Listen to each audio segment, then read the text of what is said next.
Shadow Show. Shadow Show. Shadow Show. Shadow Show. Shadow Show. Shadow Show. Shadow Show. Shadowing it.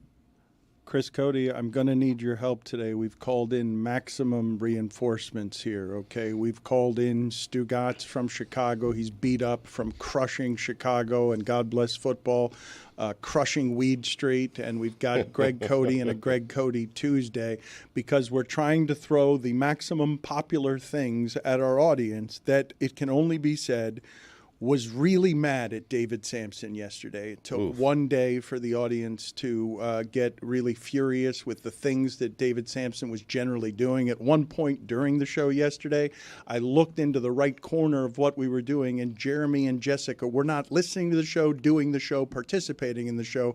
They were just talking behind their mouths about David Samson in a way that giggle snorted and distracted me from doing the show. I've got full-on anarchy going on around here. Like the way a coach will hold the play sheet over his mouth when he's talking to a player? Like Andy Reid, yes. It was Jessica, though, that was doing it, except by doing it, she revealed to me that she was saying things that I wanted to hear and thus distracted me from the doing of the show. David Samson has now just come in from his show that I just walked out on. Nothing personal, every day, 8 a.m. to 8:50 on YouTube. He is back here today, but he is going to be in the Billy Tony region of the shipping container because we need to throw maximum popularity at the audience with Stugotz and Cody. Could this be a Zion thing where any pub is good pub and that he got the people talking?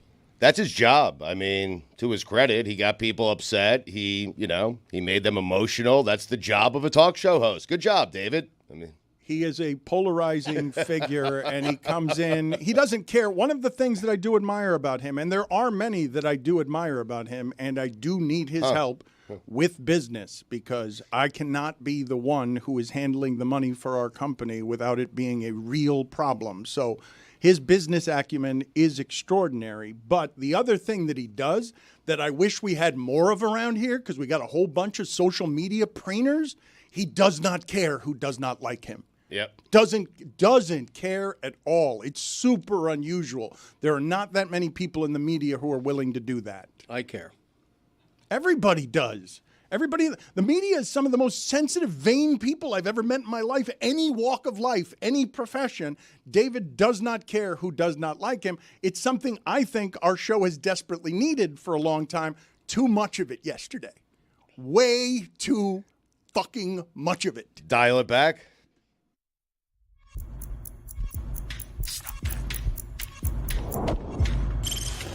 Stop that. Stop that. Stop that. I hear him chat to the noise. Move too quick, can't stop for the talking. I hear him chat with the walking. Just too sharp with the prize. White girls let it tell me I'm awesome. Yeah, hot like fire on the pan. If you wanna touch my please use caution. Cold like 0 degrees. I'm out the cage, gotta let out the beast. Revolutionary, gotta let out the streets. Locked in a cage, I'ma let out the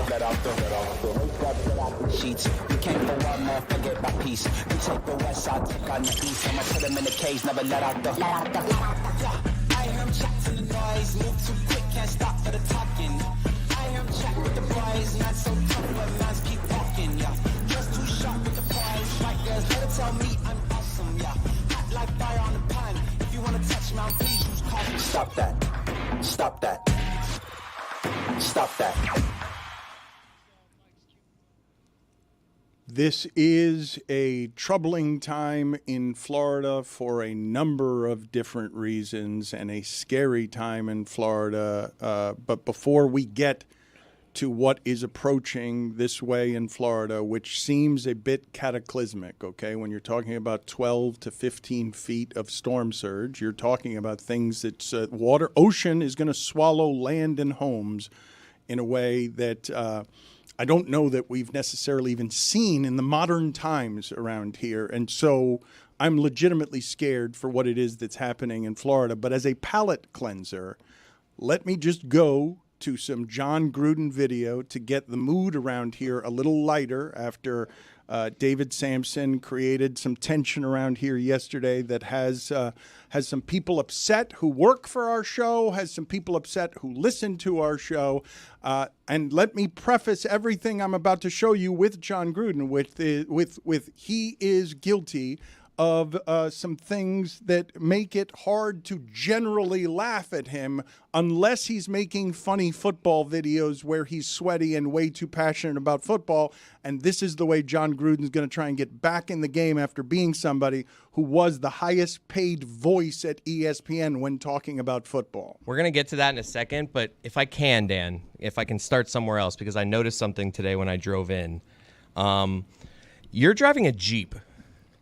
You don't give off Jeep, and I just think that needs to be the room was talking. Whose Jeep is that? It's Dan's, and the room was just like Dan Jeep. It's just they weren't doing that connection. Greg and I had a laugh. I said if I pulled up at a stoplight and I looked over and you were driving a Jeep, that I would laugh at you. Same with a flatbed truck, and I would laugh at David Samson as well. There is a certain kind of person who should be in a truck, who should be driving a Jeep. You guys are not the guys. Right. I mean, No, that's for sure. Dan driving a Jeep, I mean, it's like picturing Dan in the cockpit of an 18-wheeler, doing long-distance deliveries. I just don't see it. All right.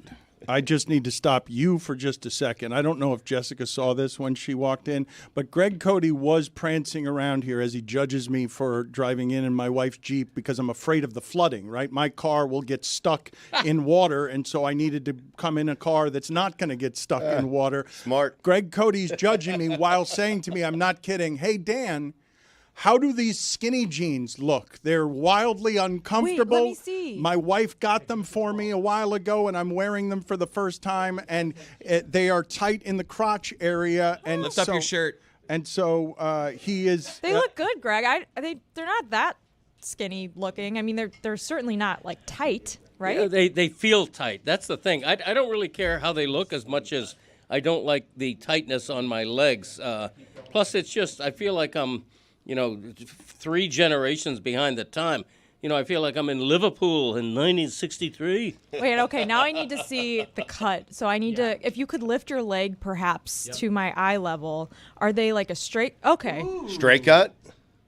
Honestly, Greg, it's a good look for you. It is How about slightly, like we've slightly moved past that style for men's jeans, slightly. Yeah. The baggier style is now in. But I think we're going to swing back around in 2025. So you're right on good. target Okay. there. I'm glad that Jeep belongs to your wife because I was worried for a second that you had like a hurricane car that you like keep just for when there's hurricanes. Like a Batmobile? Oh, to be a fly on the wall with Dan and Adam McKay this week. I mean, let's be very clear. Dan has a very fancy car, and those tend to drive low to the ground. Yeah. So he's borrowing a second fancy car, which is much higher. Dan, do you do the Jeep wave with other Jeeps?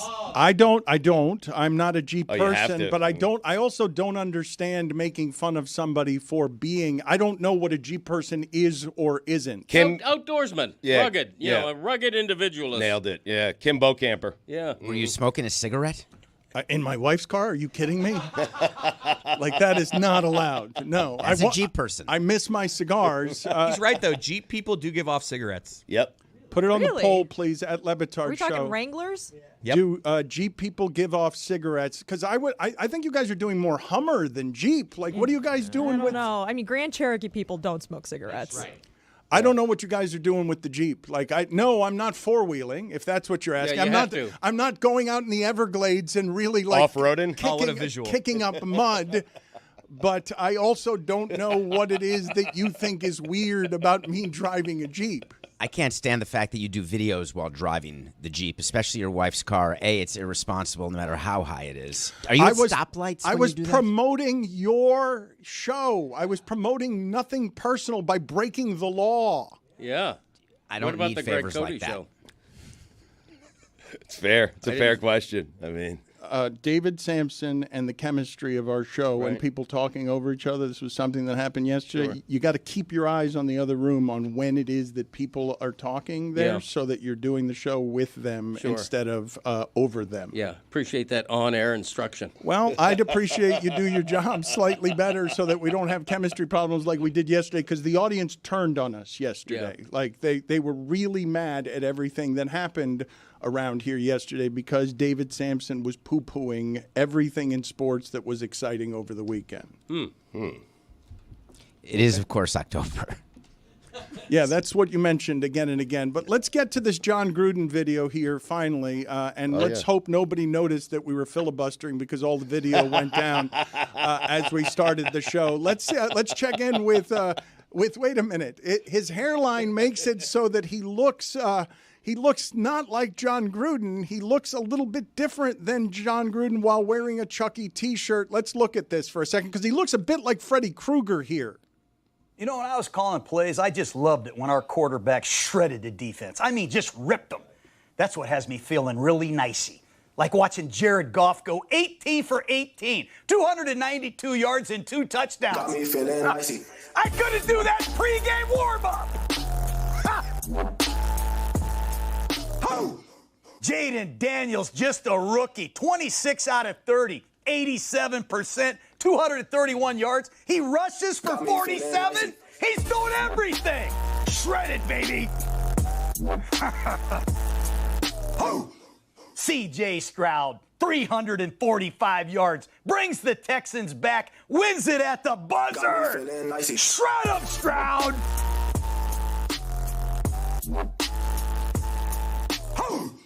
Baker Mayfield, coming off a tough loss, 345 yards in the hot, humid Tampa Bay weather. Heat them up, Mayfield. Keep shredding them, baby. Sam Darnold, who'd have thought the Vikings would be 4-0? 275 yards, 3 touchdowns. Go to Lambeau Field and win again, baby. Keep it rolling, Sam. Shred them. Holy shit, man. Feels like he's auditioning for Outkick. This is how you do football from the fringes of disgrace. I saw a bunch of people posting this video yesterday, and I scrolled past it every time because I was like, surely there's nothing that I need to see in this. And now that I've seen it, I understand why a lot of people are sharing. This is how the comeback has to happen. Like this is how he's going to orchestrate his efforts to make a comeback that I don't think it's possible to make. He's unhireable now for a front office. You don't come back from that. He may be auditioning for a media job, as best as I can tell, but there's no way that a front office, you can't have him as your head. No, but because of the TikTok. Yeah. He's a lunatic. He's unemployable in general, but if you're going to try and find employment of any kind, this is a way to do it. Just be someone who can be viral in his, what is he? He's in his 70s now, or is he in his 60s? How old is he? Really? I don't think I don't he's know. 70. How old is he? I'm checking it out right now. I think he's in his 60s, maybe. 61. So if he's going to get back into the game, the way that you've got to do it is you've got to appeal to the younger demo who doesn't care about what your scandalous past is, as long as you're just doing stuff like that to music. I'm just like imagining who's the owner that's like, I need that guy.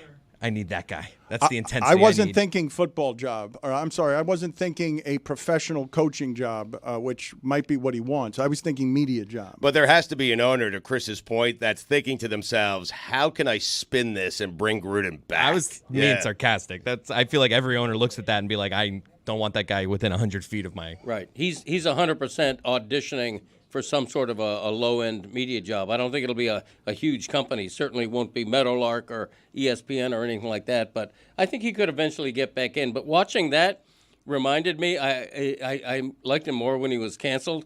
And I'll be honest with you, it reminded me how little I missed John Gruden. I don't feel like I need that. Like, what's he doing? You know, with the Chucky face and everything. It's just right. No. Oh God, I think Billy just booked him for God Bless Football. He's wildly entertaining. What do you mean? You didn't think that was better than what Rex Ryan is giving you on Monday mornings? I don't need that. No, I don't. So who's doing it in a way right now that you do need? I don't need to be entertained in that way. Like, I would rather have serious football analysis. I don't need him reading stats of 5 different quarterbacks and going, shred them. You know, that's not bringing anything to a table. That was my favorite part. It's bringing a lot. Yeah. Okay. Who's doing it in a way that you need? Give me the media members. I would like to know. Greg Cody is tuning in to get football acumen delivered in an entertaining fashion from whom? I like I like Diana Rossini. I like Mina Kimes. I like people who can be amusing but mostly informative. I just don't need that kind of a cartoon presentation of a guy screaming, shred 'em. I just don't need that. That's just me. Maybe some people love that, and I have no animus against John Gruden. If he can get back, reinvent himself, and get back into the media on some level, more power to him. Watching your panic, Greg, made me smile. Did you look at the name on our sheet to come up with Diana Rossini, or was that in your head? That was in my head. It's just a coincidence. It says Diana Rossini right in front of I you. know, It's so? the piece of paper that's in front of you. Luckily, it was there. I don't know who you would have said if not. You were Well, Steve Mina Carell's. Kimes is not on a piece of paper. You I were said her name. Steve Carell's character in Anchorman. You just saw a lamp and said lamp. Like, you just saw her name on that sheet. You didn't have anybody you were going to. Okay, so Diana Rossini, who's on this show every Tuesday when I'm in talking about NFL football, you think I needed a sheet of paper to remind me that Diana Rossini has good intel in a brand new podcast, which is great. It's no Greg Cody Show podcast, but it's really good. Scoop City is You're called. still reading from the paper. Well, because I'd forgotten the name of the podcast, Scoop City. I'm wondering if my dad could pull off the John Gruden stuff. Like, if I give you a bed of music right now, can you start just breaking down NFL quarterbacks the way he did? I would, if I were being a cartoon, okay, if I were being a caricature, I would do exactly what he's doing, which is just simply reading stats. Baker Mayfield tearing up Tampa Bay, 38 for 45. Shred 'em! And then I'd have to... Oh, I love it. Keep going. That's pretty good. Oh, like the that. clicks you would That's get. pretty good. You know, Kirk Cousins of Atlanta. Find your camera. Kirk Cousins of Atlanta, 38 for 49 for 308 yards. Shred 'em! You should get the stats right, though. You should get who cares? I mean, 509 yards. The It's face good. is the most important. You know what? Let's start over. The shred 'em.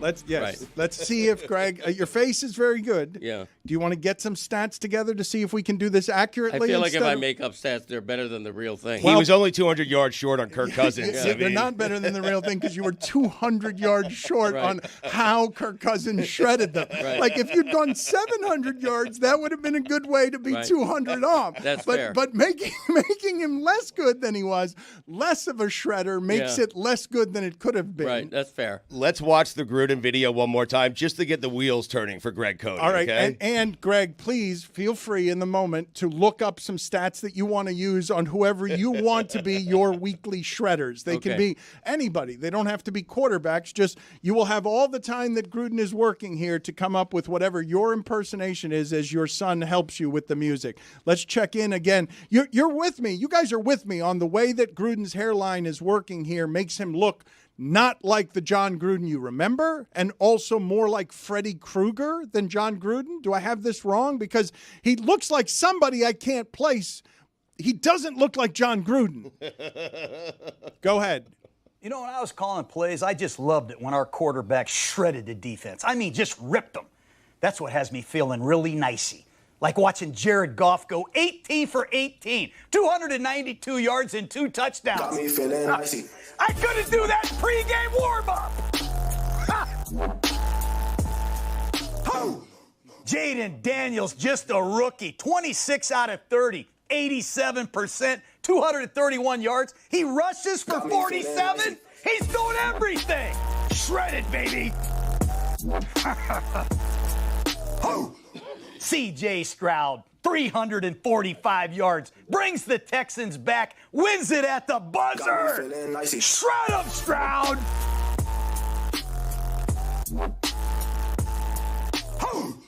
Baker Mayfield, coming off a tough loss, 345 yards in the hot, humid Tampa Bay weather.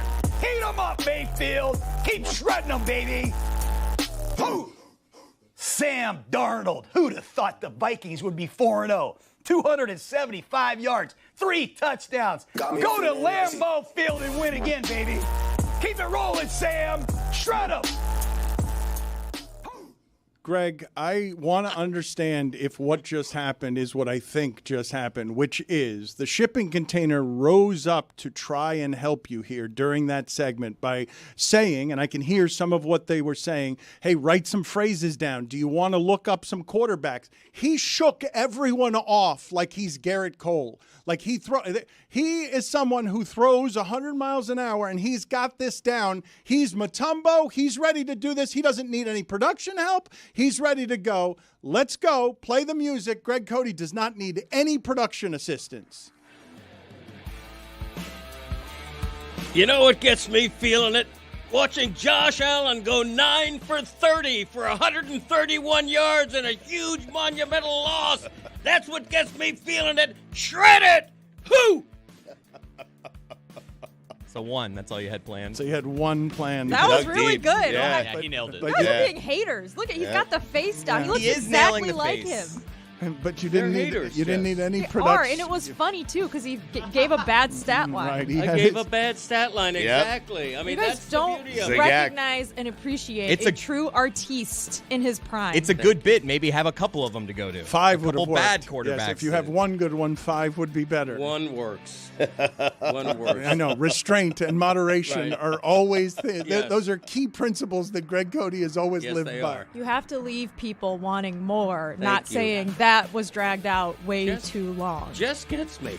You know, I need one example. I'm the anti-Gruden. He's doing the predictable stuff, lauding the quarterbacks who had good games. I'm lauding the so-called best quarterback in the league, or second best, who had an epic bad game. In the era of short passes and guys in the NFL are actually going 38 for 46 and stuff like that, the best quarterback in the league is 9 for 30. That's almost unheard of. Check that out. Who? Oh, wow. Greg, do you know where your camera is? No. Can we teach him? He's or looking not? all No over the idea. place. He doesn't know what camera to He look doesn't at. need to know that. The Gruden face, though, slaps. The good. I'm with you. He does the Gruden face better than Gruden. But you can't go Josh Allen and then say shred it because he didn't shred anything. You have to come up with a different closeout line. Well, you know? the game is shredding Josh Allen. That was the Good joke pivot, yeah. that he was doing. I would have liked, hey, did you see that Andy Dalton was 7 for 8 for 15 yards at the 2-minute warning yesterday? Shred him. Like, I would have liked 5 or 6 of those stats and jokes. But Greg waved us off 4 seconds into what was a 50-second bit because he had his joke, and he didn't need any more jokes. Thank you. He had the one. Yes, thank you. He's also improvising here, Dan. I mean, I commend Greg. Bravo. 10 out of 10 for effort. you. 10 out of 10 for Effort? substance. 10 out of 10 for being you, Greg. I tell you, it just gets me. I wish more people on this show did. Billy's seat is empty. Somebody's got to do it today. It's kind of the formula for everything that we do around It's here. not formulaic. I think it was genuine. It was. What are you talking about, Thank you. Dan? I thought for sure when Dan asked you, who do you want your football knowledge from, you would say Billy Gill, since he always supports you. Yeah. You know, right? I If fed it him had that- been written down, I would have probably said it. I fed him that line, too. He ignored that one as well. Well, you're feeding me too many lines. I'm getting indigestion from all you're feeding me. You're full? Look at you at Tums. Seriously. I mean, yakety yak in my ear here. Trying to concentrate and do a job. You know, it's ridiculous. So yesterday on the show, David Samson got a poor reaction. And David, how did you react to that reaction? You don't tend to care very much when people are agitated by you. It's a great strength of yours. I was working on today's show. The show goes on. I don't react. You are the king of the Twitter reaction. When someone tweets something good or someone tweets something bad, you assume that is how everyone is viewing it in that prism. I don't get caught like that, only because it's been so many years of both negative and some positive press. I just don't pay attention to any of it. I understand, except it was happening inside of our building and in the shipping container. It was not Twitter I was reacting to. It was our employees talking behind hidden hands about you while I was doing the show in a way that distracted me. That was unacceptable, and it was disappointing because we're supposed to be on a team, and I've never felt less a part of a team than I did yesterday. Wow. How about that? Wait, what are we talking about? Yesterday. Lewis? We're talking about, well, that was another room. That wasn't even this room. That was the other room that was objecting in general to what it is that David Samson was doing around here. A very polarizing figure. Well, can I ask for a quick primer on what it is that he said that's so controversial? Because I'll be honest with you, super busy yesterday, didn't get a chance to listen to the show. I apologize. And maybe other listeners aren't quite sure what the controversy was surrounding Samson over there. So can you brief me?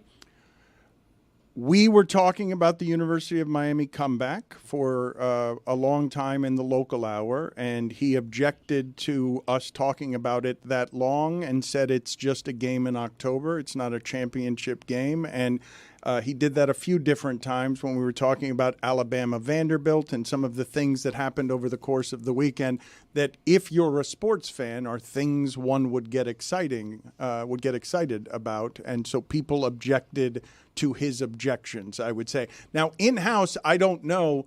I believe that what was relayed to me, I don't know how accurate this was, but when Jeremy and Jessica were in a corner covering their mouths talking to each other, and I asked them, what are you guys talking about? They said that Lewis in the video room said of Samson, this guy bleeping sucks. I believe I'm quoting that correctly. Yeah, SpongeBob reference, but yes, that's accurate. The cover-up is always worse than the crime. Because Lewis was so quick to tell me, and so were you guys, that it was SpongeBob. That seems not worthy of covering your mouth over. Oh, brother, this guy stinks! That's the reference. Okay. I side with Samson. I disagree with him. I think some of these results we saw, whether it's UM coming from 25 down to win at Cal or Alabama losing, I think it was a fantastic weekend for sports. But if somebody wants to have an alternate opinion and note that it's early in the season and Alabama's still going to be in the playoffs and still has a chance to win the championship, there's a point to be made there, too. I think David was okay with the topics. I think he was saying they were going on too long. Is that accurate? It seemed insufferable to me to go 53 minutes on a topic, and I'm just sensitive to it when it comes to nothing personal, where you're going, you have to get to other topics. There's so much to get to. We have 53 pages of notes we get each day, right, and we stayed on one thing for so long that it made me insane. But no one knows the audience better than Dan, and if he thinks we should stay with something for 53 minutes, I give him the benefit of the doubt, right? It's his show. It is his show, Stu. Yeah. And that doesn't stop you from behaving the way you behave, though. Well, I have to do that, I mean. Okay. But when I do it, it's fun and funny. I mean, no one's sitting there going, hey, talking with things over their mouth so you can't hear them. No one's criticizing me. They love me. I mean, that's the way it is. It is true. They do love Stugotz, as was proven yet again in Chicago. God bless football, ransacked Chicago. What stories do you come back with as you, Billy and Tony? Everyone, the sponsor, DraftKings, the bar, everyone was thrilled that you got your hands on people. I was told that this set a record in the podcast sphere for fans giving you actual weed. Oh, yeah.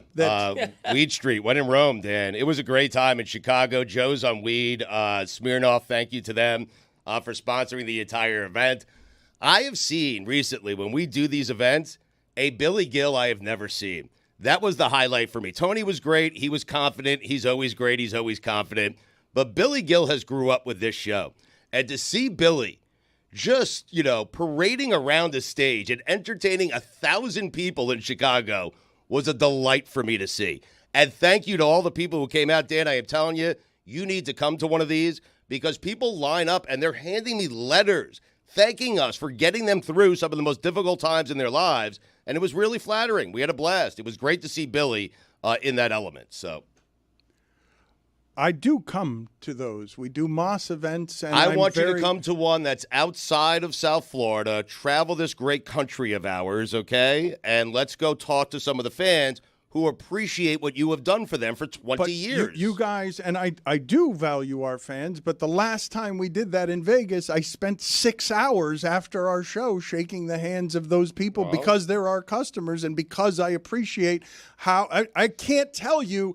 David and I were just talking about this on Nothing Personal because I find hugely interesting what the political candidates are doing and the spots that they are choosing to do their interviews on All the Smoke, on Call Her Daddy. They're going to places you wouldn't normally associate with political candidates because they're trying to get at new media and new audiences and new demographics. And our audience, as shown by Smirnoff and DraftKings, is a hugely valuable audience to people. And so I do value what it is that you are doing when you mingle with thousands of people who are in Chicago, not to see football, but to see God bless football. Because what happened, Jeremy? You're counting the number of people, and it doesn't look like thousands of people. Well, no, it couldn't be thousands because we sold 1,000 tickets, and So exactly 1,000. It was sold out. Yeah, that room was sold out. The restaurant was happy. Smirnoff was happy. DraftKings was happy, and me, Billy, and Tony were happy. Tony did a tremendous job. He really did. There were times where, I kind of phased out because I'm watching the games and I have a big bet and I wasn't paying attention because that's what I tend to do. And Tony held it down for me because every time a ball was snapped, I would win or lose money. So, Who announced your attendance? Samson? Yes. Very nice. So how many? Only 5 paid. How many do you guys have there? What do you guys have? What do you guys have as a number as you question the audience at God Bless Football in Chicago? It looks to me like a large restaurant area completely full. Like, you said you started with thousands and it went to 1,000 and Right. we're making our way down. I'm the one who brought it down, by the way. It looked completely full, the place. I will say that. 2 in a queue. Huh. I think we can all agree on 1,000 people. Louis, I just texted you a photo of Tony that proves what Stugotz is saying, that in general, Tony is always confident, probably unreasonably confident, because I want to put that photo up that I just sent you, Louis, in a second so that you guys can tell me what you think of this as a look for Tony, because what he did, I thought, was aggressively Tony. But Greg, before we do that, I want to play for you some sound of proof that we believe that we have of you discovering that Diana Rossini was on the show today when you were looking for all the people in media whose work that you enjoy. Okay. When you looked down at a sheet of paper that had the name Diana Rossini in front of you. I like Diana Rossini. That is investigative. I can hear you proof. looking. Look, just again, in case you want some more proof that you didn't actually have a name at the tip of your tongue. I like Diana Rossini. Okay, all right. Okay, I'm going to confess something, and whether you Here we go. whether you believe me or not, I don't give a shit. Okay. Like it. Sometimes I think, is it Diane or is it Diana? Come on. No. That's the God's truth. Okay, I don't want to disrespect anyone by misstating their first name, and it is Diana, but occasionally I think Diane first. So yes, I checked the sheet. I'm sorry, what a felony I committed! Oh my God! What if the sheet wasn't there, though? I like Diana Rossini. Yeah, if the sheet wasn't there, I'd have probably said I like Rossini and Kimes. Yeah, they're fine. Diana's in 40 font in front of you, Greg. It's 40 font. Is it exactly 40? It's big. I can see it from over here, and I'm not wearing my glasses. I feel like it's more like 24 fonts. It's pretty big. I can't read 24. any of the other words on that sheet of paper other than Diana Rossini. They're the only words I can see from over here. Plus it's underlined. It should be italicized. I think that would really make it jump. Yeah. So, anyway, she's great. So the one person in media whose work you admire is not a name that you actually know off the top of your head. You have to check a piece of paper to make sure you have the name right. Well, I mentioned Mina Kimes as well. Right. Because they're in sharp contrast to the ghosts of John Gruden trying to resurrect himself. They give serious information, but they do it in an entertaining way. They're not clowning.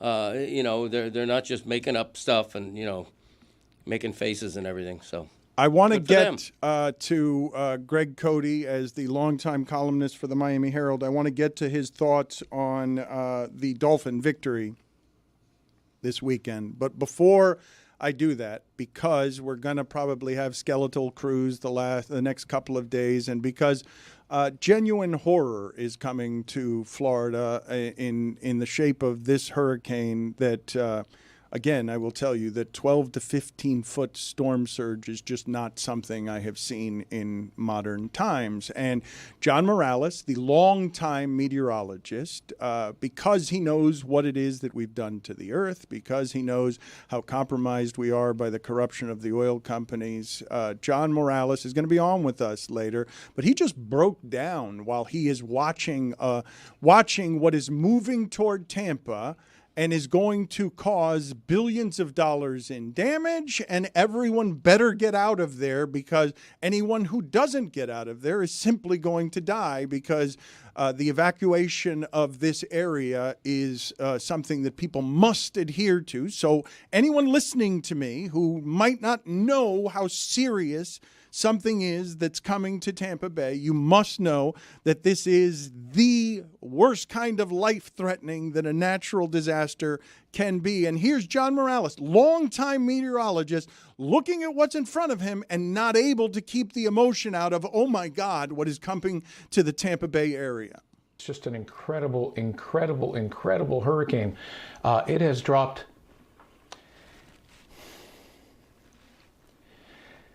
It has dropped 50 millibars in 10 hours. I apologize. This is just horrific. The seas are just so incredibly, incredibly hot.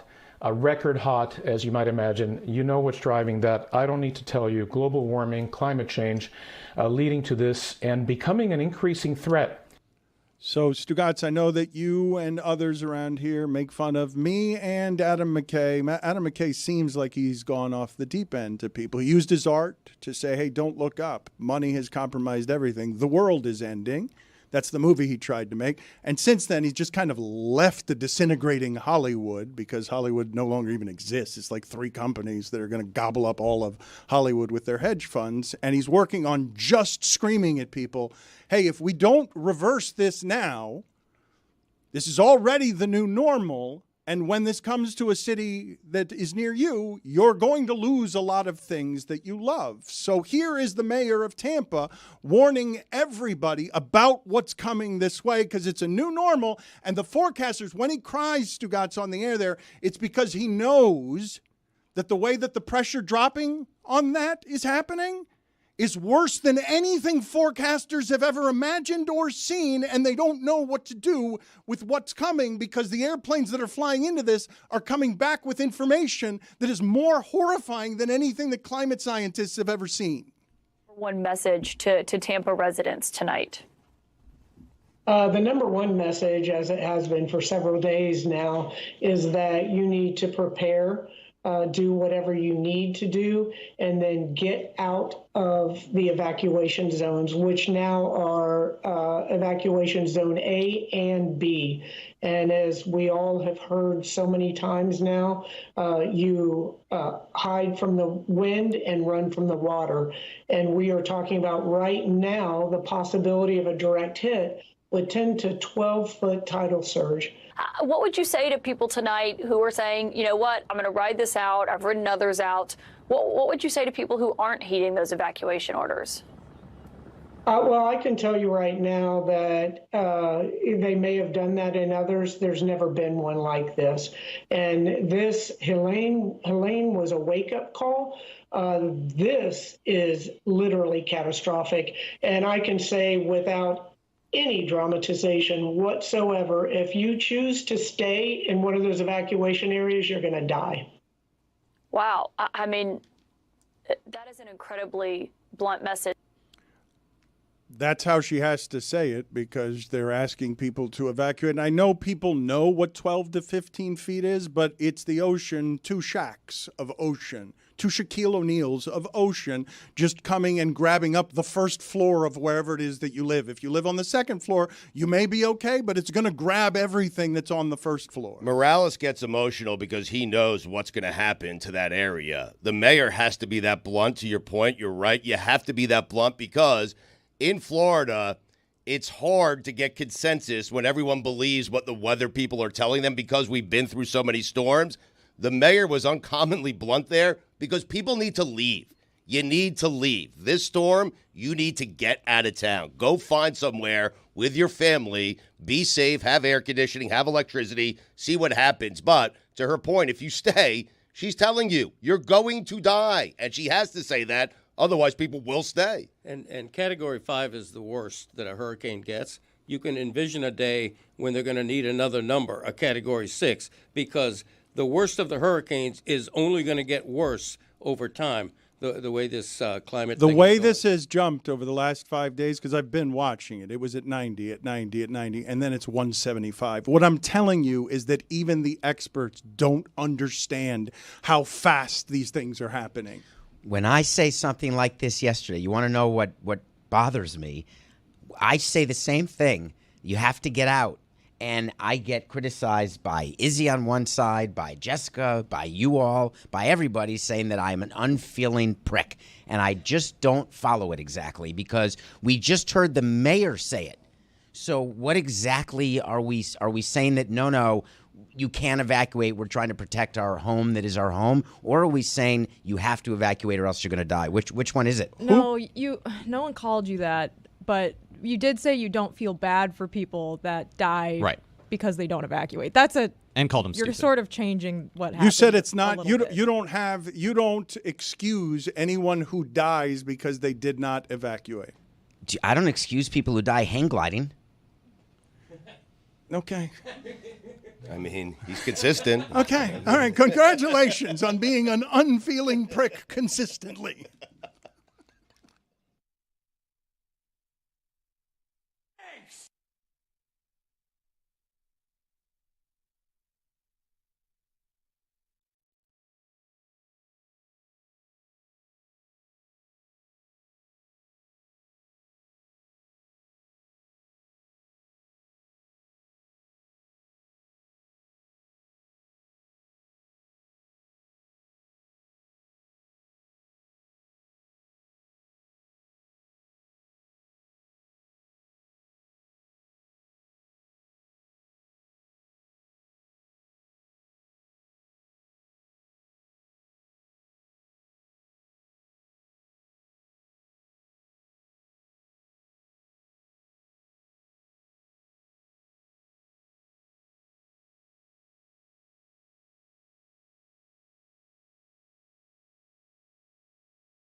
We have a song to play for you in a moment because the University of Miami's comeback victory that David Samson was not impressed by is now producing multiple songs around here.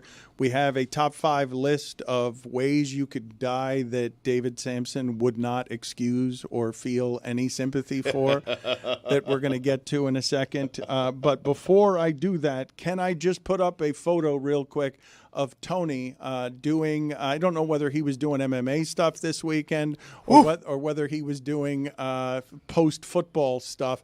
But what are we now calling the mechanic's undershirt that he is wearing there so that I can tell the audio audience what kind of shirt that is without calling it what it used to be called, which I assume is not something that you can say anymore. Mechanic's undershirt? What kind of shirt is that he's wearing there? A tank top undershirt. Okay. Yep. Tank top undershirt. He's trying to be sensual there, correct? Because that is dressed down in a way I've never seen a media member dress down when representing himself publicly. Have you guys seen that before? I have. Pat McAfee did that for a long time. Finally, he's gotten away from it, thank God. Well, but tank tops, he's doing tank tops that are worn on the outside. What he's doing is the Cuban Hispanic. This is an undershirt. This is the equivalent of male Latin pajamas, basically. This is not a shirt you wear as a tank top to exercise. This is an undershirt. I've got this correct, right? Or has fashion moved away from me? Once again, though, he pulls it off, though. It's annoying. Does he? I think he does. He does. Yeah. I pull it off. Greg's right. I mean, McAfee does have this, but if Tony's wearing like a large belt, then he's copying McAfee because it is a different color undershirt. If he starts working the crowd in his studio. The difference in our confidence levels is that I'll wear that tank top underneath an open shirt and still feel self-conscious about the fact that I'm wearing that. My father, the reason I legitimately associate that with another time in Hispanic fatherhood, because that is exactly how my father always wandered around the house, wearing that and his underwear. Like that's what my father had underneath his clothes, not as clothes. He would never dare walk outside just wearing that. He would not be allowed outside because that is private, intimate time. He certainly wouldn't do a national broadcast, representing himself as a media member in, a Latin undershirt. I want to address Tony and all men who would wear that shirt in public. Don't do it. Okay, if you're wandering around the house, that's fine. If it's 85 degrees and you're mowing your lawn out front, maybe you wear that. I don't want to see it in a restaurant. It's unprofessional to wear it in a work setting. The last thing I want to see is another guy's armpits when he's ordering food in a restaurant. And yet you see that sometimes. Have a little decorum. I'm not saying you got to dress up. You don't have to wear a necktie or a jacket to do what Tony's doing right there. But don't wear a tank top. It's ridiculous. Am I wrong? And I'm not singling out Tony. I'm talking about. Seems like you are. I see guys. Seriously, I see guys walking into restaurants dressed like that. Shred 'em! I was actually watching the local news last night, Greg, because I was watching your buddy Phil Farrow do the weather report. Love Share Phil. Bear, and a story came on about 2 women that were kicked off a Spirit Airlines flight for wearing crop tops. And the flight attendants told them that their shirts were too short and were showing too much midriff, I guess. So they got kicked off their flight, and they were on the local news talking about it. And Spirit Airlines hasn't really made it up to them yet. So curious to see what happens there, but kind of ridiculous. That's absurd. That's 1920s America, where a woman couldn't wear a bathing suit that was higher than 5 inches off the knee. I mean, what century is this that you're kicking women off an airline for wearing a crop top? And you could argue that maybe that's the female equivalent of that. I say no. Shred 'em! You did contradict yourself. You just told Tony. Really did, Tony how to dress. Completely flipped it. Right. How to dress professionally. Right. Men, we can tell men how to dress, but not women. Mm-hmm. Well, I'm not the arbiter of taste. I'm the arbiter of my own opinion. Yep. And in my opinion, you don't show up in a professional setting dressed like that, and unless maybe you're a WWE wrestler and you want to, you want to have a persona as Tank Top Man or something like that. Shred 'em! But Tank Top Tony. Just to be Yes. clear, you would be okay with him wearing that on a flight. I would not. Oh. Shred 'em! No. I would not. You don't wear a tank top on a flight. No. What? You don't do that. Because I'm sitting next to you. I don't want to see your armpit. I just don't. Excuse me, could I have another drink? And then what am I looking at here? Come on. Shred 'em! Ridiculous. How do you feel about flip-flops? They're fine. Who raises their hand on an airplane asking for drinks? I don't know. No one. That kind of thing. You're wearing skinny jeans. Yeah, but against my will. I didn't realize they were skinny jeans until I tried them on. Right. The first thing I thought, have I gained 40 pounds in the last week? Have my legs gotten fat? And then I look at the tag, and it actually says skinny jeans on it. I don't know what happened there. I didn't buy them. Before we get to David Samson's top 5 ways you could die that he would have no sympathy for, I want to play totally reasonable, rational Alabama callers to the Paul Feinbaum show. Alabama callers reacting to Nick Saban leaving, and then you lose to Vanderbilt. I'm sure they're totally reasonable about this. They got what they deserve. If the coach does not reprimand or sit number 13, he's got bigger fish to fry. At least I didn't play like Malachi Moore and act like a little brat. Hey, man, get your call up, legend. We don't want to hear none of that crying. We don't want to hear nothing fire the ball. We won't hear nothing about the defense. It's the players. You tell them to run and play football and quit counting money. It's the game. We lost it. 40 years down. That would be the point. But Georgia fans ain't got nothing to holler about. Hell, if Vanderbilt beat us, then we beat Georgia. So, but I heard what you said to Stephen A. Smith. I sure did, Paul Feinbaum. And every damn chance you get, you take the cheapest shot. The man talk, let him talk. If you don't want him on a damn show, don't get him on there. Isn't it amazing when the Urban Meyers and Harsons and the DeBoers and all these other guys come in from around the country, they just don't get Southeastern football. They don't understand the religion, Paul. They don't understand the dedication. They don't understand the terminology. They don't understand the opponents. When's the last time Saban lost to Vanderbilt? When was that? How about never? Damn. Take it like a man. You got your butt whooped. Y'all keep talking about DeBoer. Well, hey, what about our defensive coordinator here? All I can tell you is, drink, you need to wake up and smell the coffee. I really don't have anything else to add today. It was bad news, quite frankly. Goodbye. Hey, a lot of Bama fans are saying that they was Georgia's daddy. And if their daddy doesn't Kevin LeBoer was Georgia's stepdaddy. So guess what?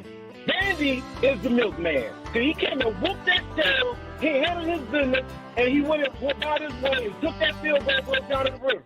Go Tigers, Paul. Y'all have a great day. Paul, I'm in sports hell, brother.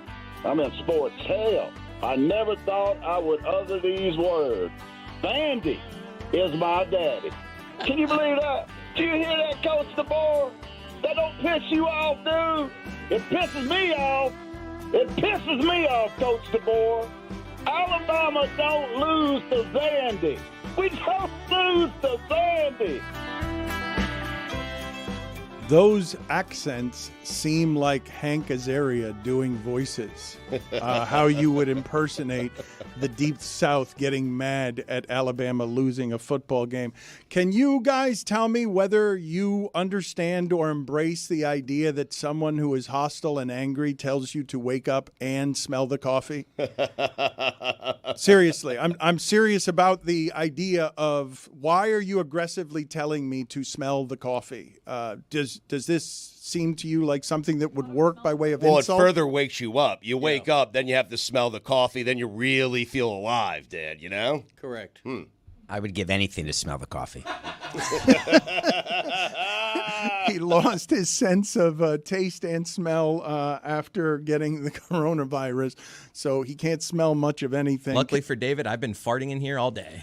Can you get me some more of that last caller legend, the last caller to Paul Feinbaum show?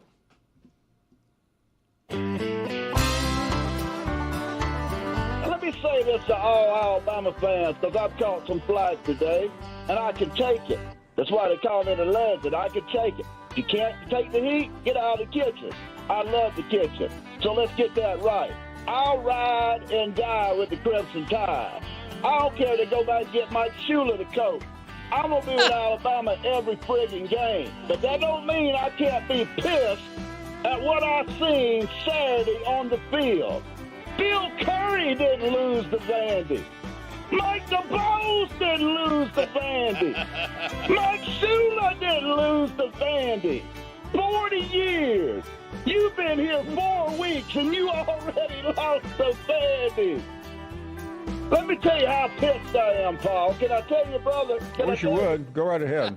My neighbor gave me a picture of Coach DeBoer last Thursday, a signed picture, an 8x12 in a frame, and I put it in the fire pit Saturday night at midnight and set a match to it. You burned it. I've had people tell me today, well, Coach Saban lost his first-year legend. I said, man, don't even come at me with that bull crap, because that's a bunch of baloney. John Parker Wilson was the quarterback for Nick Saban's first year. You got the Heisman Trophy frontrunner, Lynn Swann, out there at wide receiver, and you get beat by Vandy. It's pathetic, dude. It's pathetic. You better wake the hell up and realize where you at, because we don't play that down here, brother. You might get away with that in Washington, but down here in Alabama, we don't play that. We'll send a U-Haul to your ass if you lose to South Carolina. You better stop worrying about last week's game and get your ass focused on the game coming up at Alabama. The honeymoon's over. Wake the hell up. You know what this is equivalent to? What's that? This is equivalent to coming home and finding your wife in bed with the neighbor. And I'll say this with this. Me and K-Dub both agree. You could never trust her again. You might stay with her for the kids' sake, but you could never trust the woman again. And the same thing's true with Coach DeBoer. You can win a natty. We can't trust your ass now. You don't lose to Vanderbilt. That's the ugliest little sister on the block. I ain't seen a cornerback blitz. I ain't seen a safety blitz. We just let this little guy, this little 5'8" Johnny Manziel, sit back in the pocket and make a fool out of Alabama. You ought to be ashamed of yourself. Somebody get me Pete Golden on the phone. See if we can get Pete Golden's ass back down here. Because your ass sorry than Pete Golden's, dude. It is friggin' pathetic. Understand, Coach DeBoer. Wake the hell up. We don't lose to Vandy. Strike friggin' one. The honeymoon's over, and we need some damn marriage counseling. Legend has left the damn building. A lot of wake the hell up there. Put it on the poll. Is Paul Feinbaum therapy for people who would never be caught in therapy? David, are you ready to do your top 5 list of ways people could die that you would have no sympathy for? Yes, but did that not remind you of the oral history? And I know the second episode has come out, and I encourage everyone to listen to it if you are a fan or not even a fan, or you're new to the Dan Le Batard Show. But when you started, you and Stugotz, I thought you had callers just like that who were characters in your universe. Am I the only one? I couldn't understand what he was saying, but he was obviously, that was a plant as the show, which is how you started your show, no? That's not a plant. No, those are the callers. No. Paul Feinbaum's callers are all like that. Mm-hmm. That is what he takes all day, every day, and he's built an empire on Our callers would mock his callers. I mean, but at the beginning, most sports radio callers are something like that. They're just venting. A whole empire of media was built atop the rage of somebody who's lost a game they didn't expect to lose and needed to call somebody to talk about it with. Is that where you developed your therapy couch? Because if that is a call that I keep thinking that's how you started. That's why we're all here. Is because of a call like that. I remember Hank Goldberg in this market famously used to take calls like that. Yes. But then argue with the people who were calling him. Yes, he would make them very entertaining. Okay, so you guys are arguing or talking right now about the history of sports radio? Like, yes. That's they farm out to the audience calls and engage with the caller. And it's the lowest form of entertainment where you outsource to Hector on a mobile. Hey, will you do my job for me? And then you argue with the caller. Yes, that is the definition of sports radio. You guys I are got a just top learning five. about this I mean, DeBoer beat Georgia. But he lost to Vanderbilt. last week. Last week, Alabama felt so much better than that, and it's just because it's Vanderbilt. If you lose the game 40-35 like that to anybody other than Vanderbilt, it would not be this reaction. It's because nobody respects Vanderbilt. The honeymoon's over, and we need some damn marriage counseling. David, do you have any OLI for your top 5 list of ways people can die that you would have no sympathy for? This is me trying to improve myself. No, because there's only 5. All right. That's it. Number 5. Interesting. Rowing across the ocean. You deserve it. Yeah. You deserve it. If you die, just don't do it. Like to set a record or something? No, you're no, saying? just doing it. Okay, but for fun. Well, but for fun, or you're trying to set a record by, You just want to be one of the people that rowed across the ocean. What about a large you know? lake? What if I row across a large lake?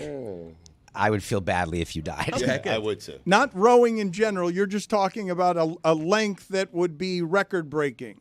I'm talking about 15-foot swells. It's called the ocean. Okay, it is called the But ocean. what about Great Lakes? Wouldn't feel badly. Right. Any Okay. lake. So. Right. That's a big lake. Yeah. Right. It's a Great Lake. It's a great lake. There's only 5. But what about like Okeechobee? Isn't that our drinking water? I don't know. I'd Is rather it? you not row in that. Okay. Number 4. Climbing a mountain without ropes like free solo.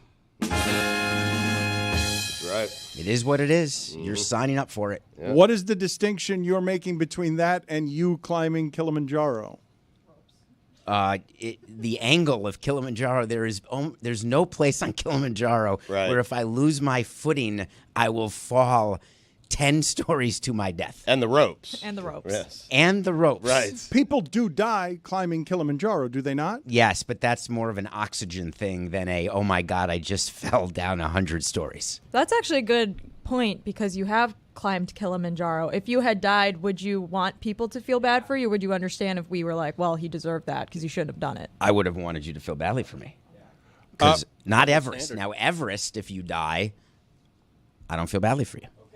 That's an OLI, I guess. Because With ropes? Because it is an OLI. Because it's more dangerous.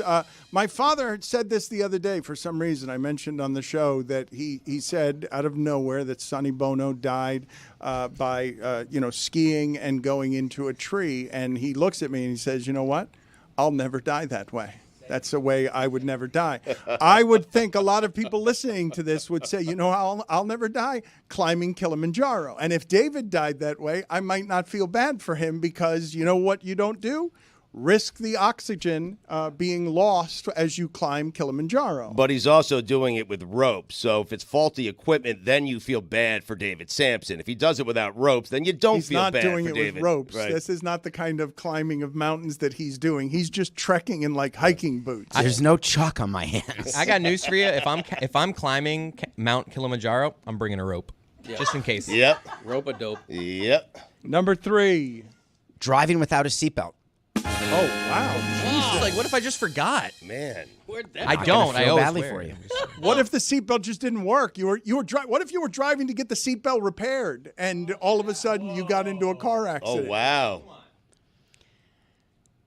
How do you prove that exactly? I mean, You demand proof from the corpse. loophole. Number 2. Skydiving. I'm with him on this one. Yeah, with Sorry, you. Yeah. parachute didn't open. Uh-oh. You're What- jumping out of a plane. What if it was Tony when he went skydiving a couple years I've ago? gone skydiving many Okay. times. Yeah. Did he skydive in a tank top, Tony? Number 1. Good contribution. Dying in a plane crash in a plane that you built in a box. There are people who build planes out of a Wait. box and then fly them. You can't do and say, that. oh my God, I just died. A plane in a box? Yes. Who flies a plane built in a box? No, he's right about that, but the hurricane thing wasn't on this. Because I'm beginning to maybe feel badly if anyone dies in a hurricane. I have a nomination. Good timing If for that. if you're walking along one of those long bridges that like bounces, that you're walking on it, give me an example of one of these. I don't know of an example. It's just, you know what I'm talking about. It's like there's one piece of land and then one piece of land, and for some reason there's a really skinny bridge that like moves a lot while you're on it. If you die on one of those things, don't feel In bad. every animated movie. That's, I Yes. think, what you're talking about. What if you're trying to get like a social media shot from a tall building and you fall to your death? That's a great one. Yeah. I hate those videos on the OLI? internet of like some guy at like a top of a skyscraper just like taking a selfie. It's like Scary. not worth it, dude. I know you have like 17 million views on this, so you probably got paid, but still not worth it. I got tons more. The people who fall into the Grand Canyon. Yeah. Not going to feel badly for you. So you have a top 10 now. I feel bad for people who have falls generally. Yeah. Taking a photo of themselves. Could just be that they slipped, lost their footing. I feel bad about Here's that. another one. Getting hit by a train. I'm with them. What? Yes. What about Brightline?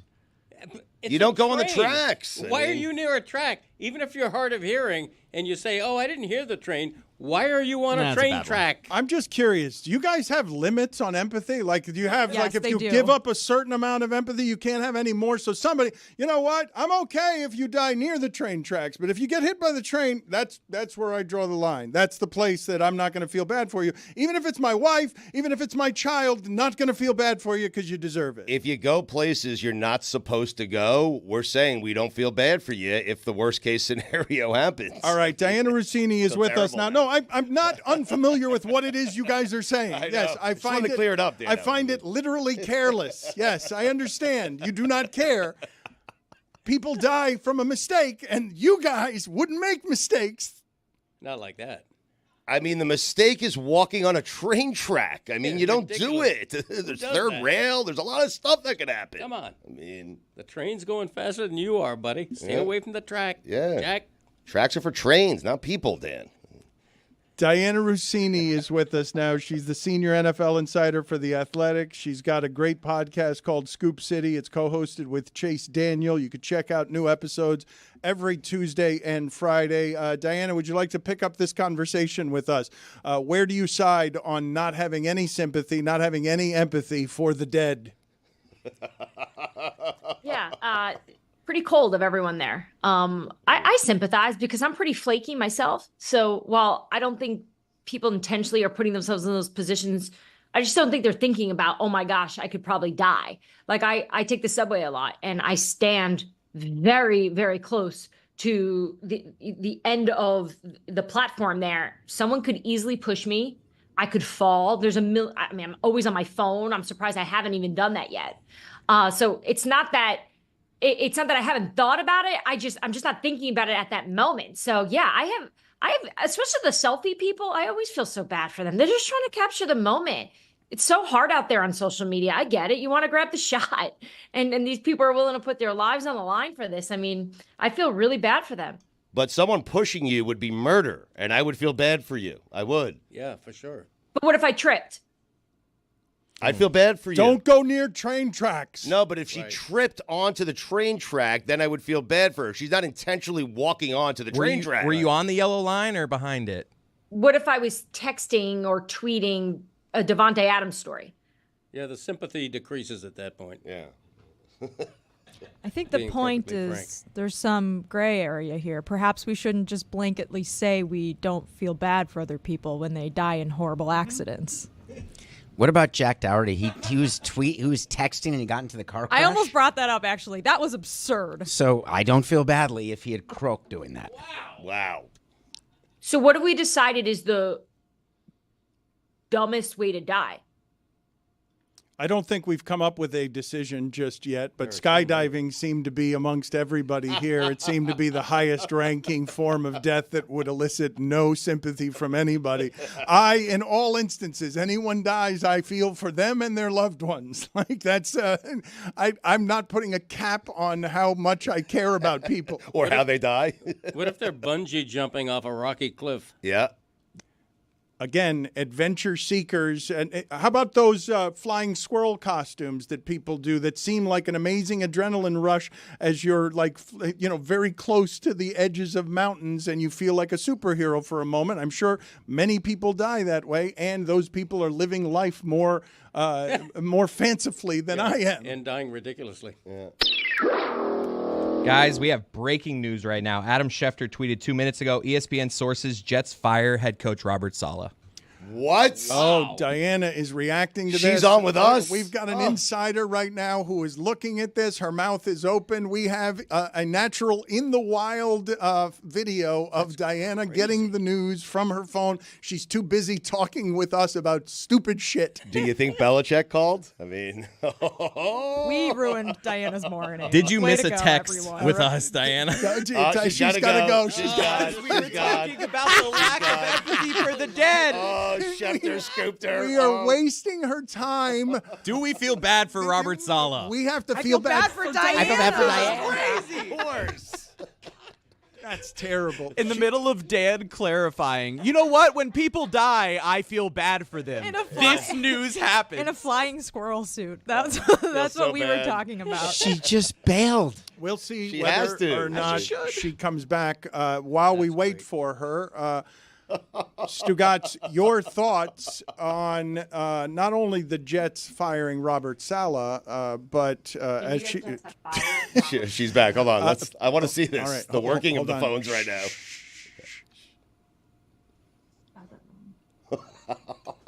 I spelled it wrong. Oh, man.